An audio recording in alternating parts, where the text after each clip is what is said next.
This morning, I am very excited because we are launching a new series on a very big subject. It's called The State of Spirituality with Lisa Ling. And not only is it a big subject, but this is a subject that we've been told never to bring up at parties, not to talk about over the dinner table. Religion is what I'm talking about this morning.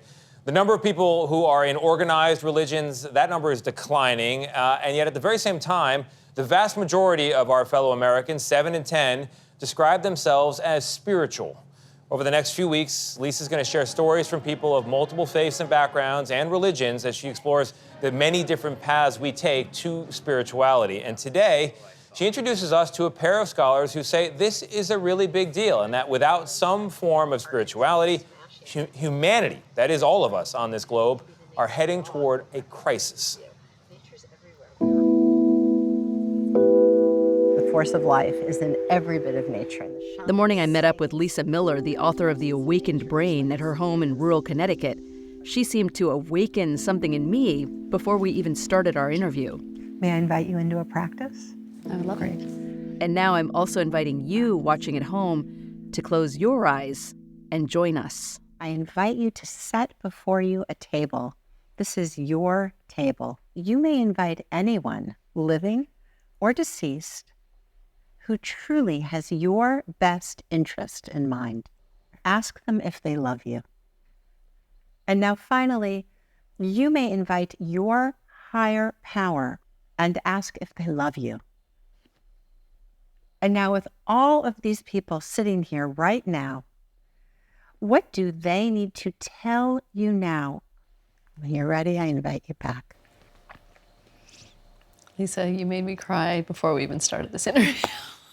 When we walk through the door is the hand that invites. As a professor of clinical psychology at Teachers College, Columbia University, Miller is one of our nation's top experts on spirituality. What is the difference between religion and spirituality? Religion are beautiful world faith traditions. It is a gift of our parents and grandparents. Spirituality is innate. MRI studies that say, oh, here are the circuits of spiritual awareness in every single human brain. No one's left out. Spirituality is often described as the search for life's deeper meaning, a reality greater than oneself, and connection to a higher power. Miller says it can be found through religion, but also in nature, meditation, and prayer. And science proves it. We now have an excellent peer-reviewed science of 20 years that says we are innately spiritual beings.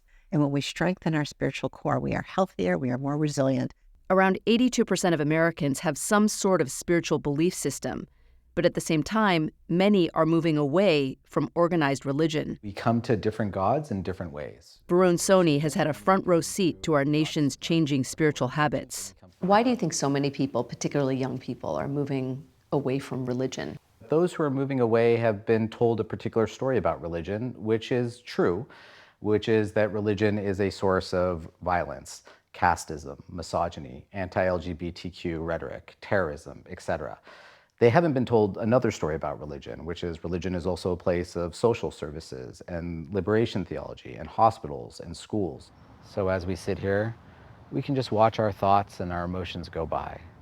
Soni is the University of Southern California's interfaith chaplain. It's interesting, in the course of this conversation, we barely mentioned God. So I tend not to talk about God in the work that I do. There doesn't have to be a supernatural component. I tell students you don't need religion and you don't need God, but you need something sacred.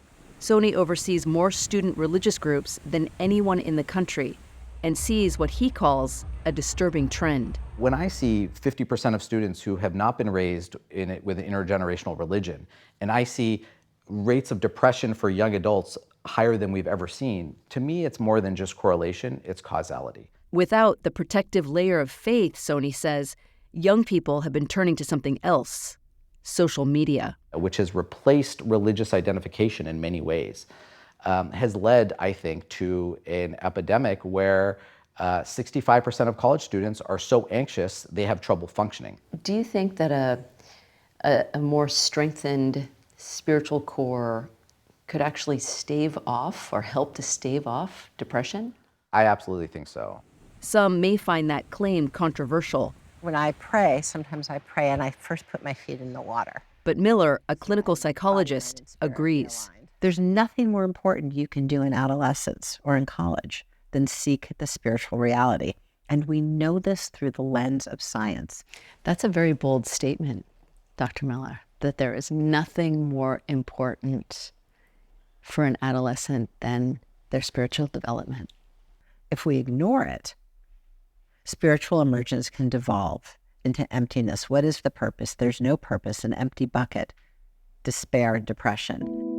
For those who are hoping to just awaken their spiritual core, Miller recommends looking for moments of synchronicity. What is synchronicity? You might be thinking of someone and they show up. You might be seeking for an answer and it's presented in a book or by voice. Synchronicity lets us know that there's a deeper nature to life. But skeptics may argue it's just coincidence. So to help me better understand, Miller asked to lead me in another guided practice where I thought about synchronicity in my own life.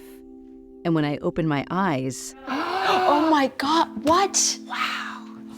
My producer tells me that a beautiful white bird just flew in next to me outside the window. Coincidence? Maybe. But for me, it didn't feel like it. I don't think I've ever seen this bird in this area. It is quite unprobabilistic. It's a sacred synchronicity. And I think we can only recognize the significance of it because we have awakened brains.